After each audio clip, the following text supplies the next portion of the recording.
आनो गया दो क्रमागत धनात्मक पूर्णांक ज्ञात कीजिए जिनके वर्गों का योग 365। क्रमागत का मतलब क्या होता है? क्रम से क्रमागत क्रम आगत, यानी क्रम से आगे संख्या जो चलती है। अगर पहली क्रमागत संख्या अगर एक माना जाए तो दूसरी क्या होगी? एक जुड़ती जाएगी, आगे संख्या मिलती जाएगी। तो अगर पहली क्रमागत संख्या x मानेंगे तो दूसरा क्या होगा? x plus 1। उसी में एक जुड़ता जाएगा, आगे क्या होगी? बढ़ती जाएगी। ये बढ़ते क्रम में है ना सर जी। माना पहली संख्या बराबर यक्स, पहली संख्या पहली क्रमागत से पहली क्रमागत है ना, पहली क्रमागत संख्या बराबर यक्स, दूसरी क्रमागत संख्या बराबर यक्स प्लस 1। अब करें दोनों जितने भी है मतलब दो क्रमांक जो धनात्मक बन गए इनका वर्ग करना है। क्या करना है? वर्ग। इनके वर्गों का योग, वर्ग करके योग का मतलब क्या था? जोड़ेंगे। तो दोनों का वर्ग करके क्या करेंगे? आपस में जोड़ेंगे। जोड़ने के बाद कितना होगा? 365।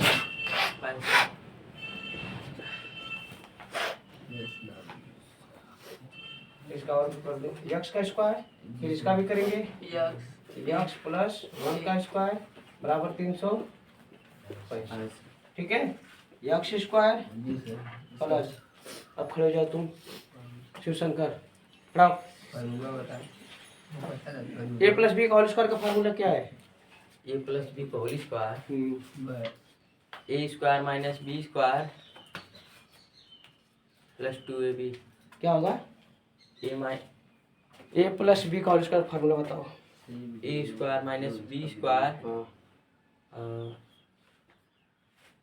स्क्वायर सर जी कोष्टक में 2ab। कोष्टक क्या करते हो घर में?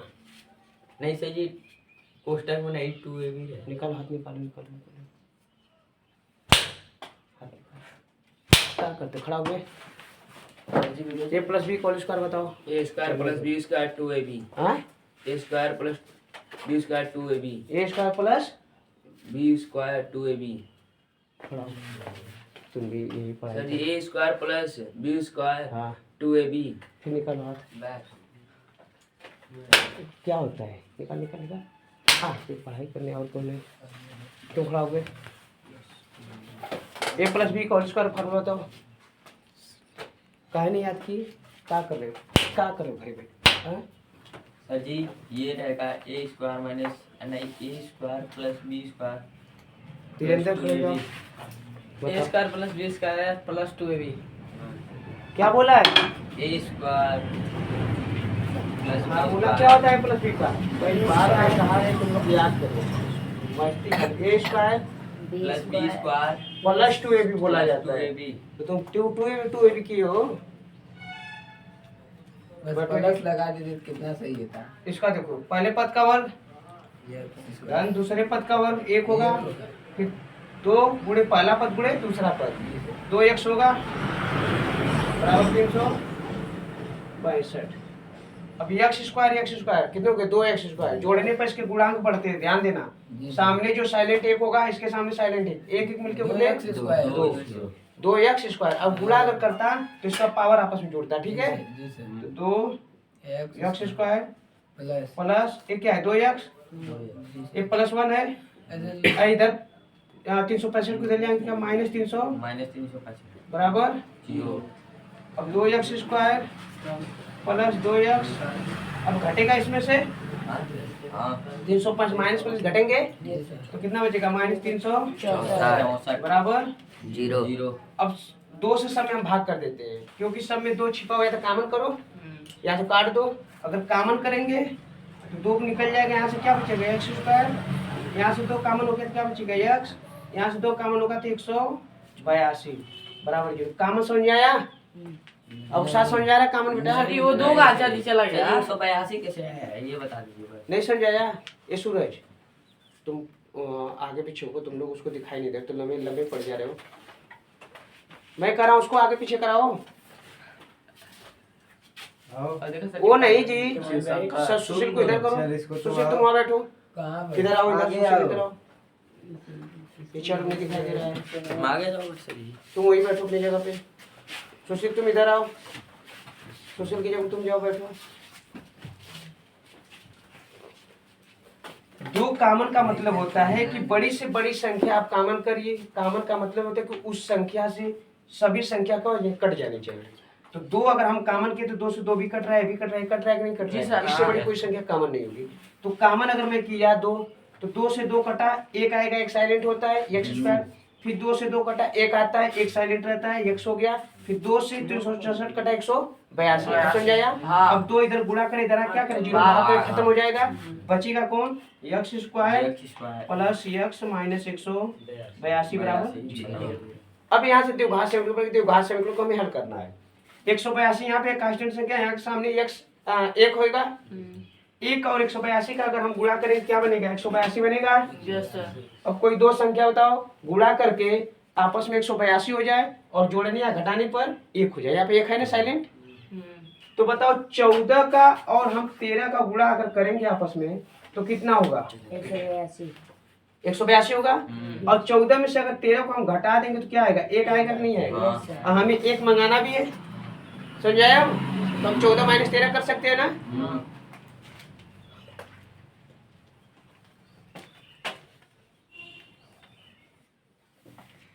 आप देखो x square plus x minus 182 बराबर। अब हम एक्स की जब क्या रखेंगे, 14 माइनस 13। तो यहाँ पे एक्स स्क्वायर प्लस 14 माइनस 13 साथ में एक्स है माइनस 182 बराबर 0। अब एक्स स्क्वायर प्लस इसका इसमें गुणा होगा 14 एक्स, इसका इसमें होगा तो माइनस 13 एक्स और माइनस 182। इन दोनों में से क्या कॉमन होगा, एक्स कॉमन होगा बेटा।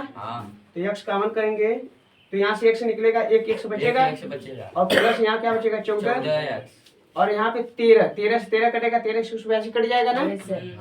तो जब 13 हम कॉमन करेंगे और तो यहाँ क्या मिलेगा एक्स और माइनस इसको काटेंगे क्या मिलेगा 14 बराबर 0। कोई दिक्कत किसी को नहीं सर।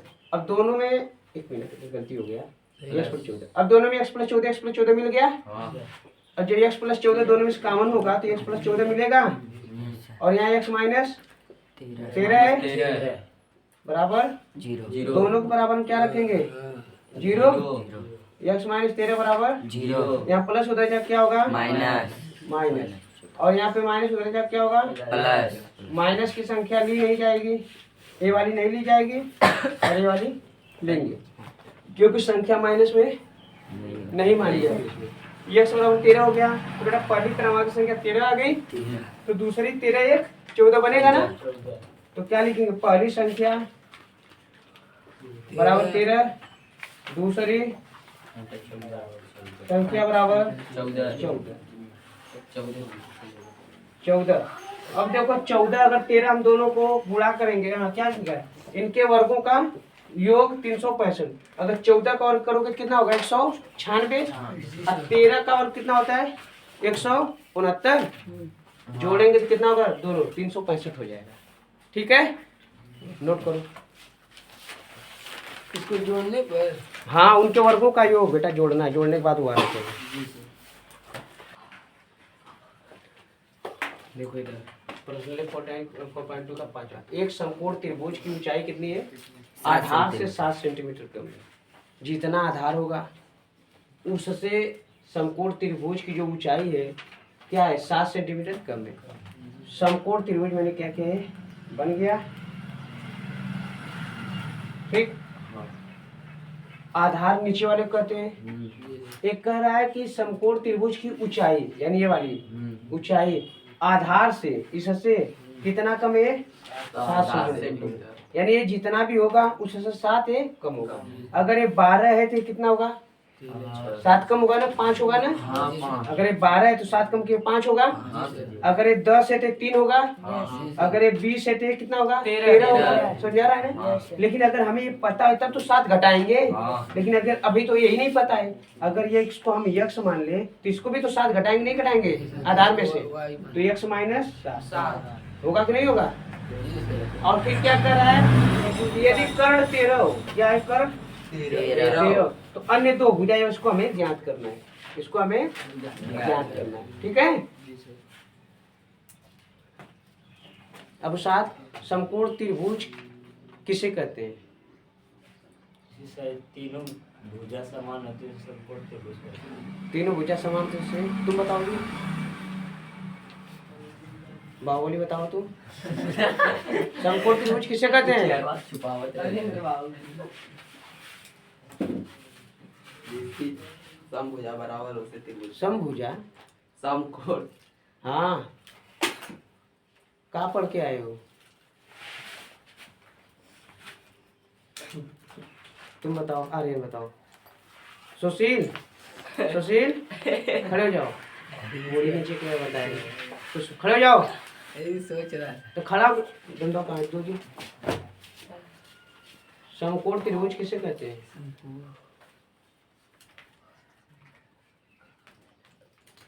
बताओ। आमने सामने की भुजा बराबर हो। आमने सामने भुजा, तीन को में कौन कौन बराबर होगी? आमने सामने दिखाई दे रहा है उसमें? से समकोण है। मैं तो बनाया हूँ समकोण ना, जी सर। तो समकोण क्या किसे पूछे हैं? मैं पूछा समकोण किसे कहते हैं? समकोण किसे कहते हैं? हाँ तुम बताओ रिचेश। जिसकी तीनों भुजा बराबर है। बताओ बेटा। हैं? तुम बताओ। जिसकी तीनों कोण बराबर हो। तीनों कोण बराबर दिख रहा है, वैसे बराबर हो। शिवा जिसकी तीनों भुजाएं 90 अंश का हो। यही मैं कहता हूँ कि चलन 40 साल 10 बजे। सारा दे देते तो बैठ जाओ, बैठो बैठो बैठो, तुम बैठो। शिव शंकर बताइए, शिव शंकर बताओ तुम। जिनकी तीनों भुजा बराबर होती है उन्हें समकोण। तुम बताओ पवन। जिसकी सभी भुजा तीनों बराबर। जिसके सभी भुजा तीनों बराबर, क्या बात है वीरेंद्र? जिसकी सर, सभी 90 तीनों भुजा 90 अंश का हो से कहते तीनों भुजा, भुजा कभी 90 अंश की होती है? हैं। आर्यन सभी जो 90 अंश का होता है उसे समकोण कहते हैं। जो 90 अंश का होता है उसे क्या कहते हैं? समकोण। समकोण कहते हैं। तो 90 ये इसका एक पहचान होता है। जब ये बना दिए ना, ये 90 अंश का बन गया। बैठो। ये 90 अंश का कोण बनता है, इक्वारेट एकदम 90 डिग्री का रहेगा, उसे हम क्या कहेंगे? समकोण। और 90 अंश से कम होता है तो न्यून कोण, और 90 और 180 के बीच का होता है होता है तो अधिक कोण। ठीक है, 90 से 180 है तो अधिक कोण। 0 से 90 से कम रहेगा, 0 से बड़ा होगा तो न्यून कोण, और 90 का रहेगा तो समकोण। अब ये समझ आया मैं क्या बोला हूँ कि जो समकोण त्रिभुज है वह ऊंचाई आधार से क्या 7 सेंटीमीटर कम कर दिया, और उसका बोल दिया कि क्या कर्ण 13 है, कर्ण 13। इसकी दो भुजा हमें ज्ञात करनी है। फार्मूला पाइथागोरस प्रमेय का जो फार्मूला पहले लिखेंगे इसको मान लेंगे कि हल में कि माना आधार बराबर कितना है? आधार बराबर, आधार कौन है इसमें? नीचे। आधार बराबर और ऊंचाई कितनी है इसकी? X minus 7। ठीक है, अब कर्ण कितना है? 13। पाइथागोरस प्रमेय लगाएंगे, पाइथागोरस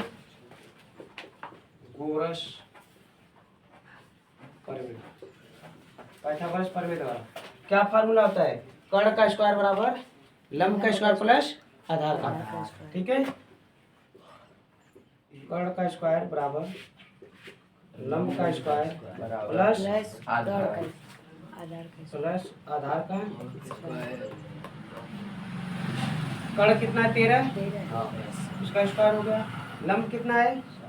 लंब यानी ऊंचाई होती है। ठीक है, यक्स माइनस 7 यक्स माइनस 7 और प्लस आधार कितना है? 13 यक्स 2। हाँ 13 का स्क्वायर कितना होगा? 13 का और कितना होता है? 139 169। और यहाँ पर एक पहले पद का वर्ग धन दूसरे पद का वर्ग 49 माइनस होता है माइनस, प्लस होता है प्लस भी हो जाएगा। ठीक है, पहला 2 गुणे पहला पद गुणे दूसरा पद, 2 का x में गुणे 2x, 2x का साथ में करोगे तो कितना होगा? 14 यक्स और plus x square. X square मिलके कितने हो गए? 2x²। 2x²। ये -14 है और ये क्या +49 है। इसको भी इधर ले आओ, क्या माइनस -169 बराबर 0। अब 2x² -14x। अब इसमें इसको घटाएगा ना, यस तो बड़े का चिन्ह माइनस माइनस लिखेंगे। 169 में से 49 घटेगा तो 120 यस बराबर। 0 अब देखो दो सब में कॉमन हो जाएगा, यस दो कॉमन कर लो, बचेगा क्या x² -7x और -7 बराबर 0। दो इधर बुढ़ा कर इधर भाग करेगा, क्या बनेगा? x² -7x और -7 बराबर 0। अब यहाँ से द्विघात समीकरण बन गया। द्विघात समीकरण सॉल्व करेंगे। अब देखो यहाँ पर 60, यहाँ पर क्या है? एक साइलेंट है, 7 का एक मुड़ा 60 होएगा। अब कोई दो संख्या होता है गुणा करके 60 आ जाए और जोड़ने या घटाने पर फिर 7 आ जाए। तो 60 का अगर हम गुणा आपस में करेंगे तो 12 5 60 होता है ना, और 12 में से 5 को घटाएंगे तो 7 आएगा कि नहीं आएगा? तो x² माइनस डायरेक्ट कर दे 12x yes plus 5x minus 60 बराबर 0। ठीक है। ठीक है सर जी। अब दोनों में से x कॉमन होगा, x माइनस 12। अब दोनों में से क्या 5 से दोनों कटेंगे, यस प्लस 5 x माइनस 12 बराबर। अब x माइनस 12 दोनों में से कॉमन कर लो और बचेगा क्या? x प्लस 5 बराबर। अब x माइनस 12 है तो x माइनस 12 बराबर क्या रखेंगे? 0। और यहाँ पे x प्लस 5 बराबर, इधर माइनस उधर जाके क्या होगा? और यहाँ पे x प्लस उधर जाके क्या होगा? माइनस को लेंगे नहीं, प्लस को छोड़ेंगे नहीं। तो 12 है तो हम आधार कितना हमारा हो गया? 12 तो ऊंचाई कितनी हुई? 12 में से 7 घटेगा ना, कितना आएगा? 5 आएगा। तो इसका मतलब हम लिखेंगे आधार बराबर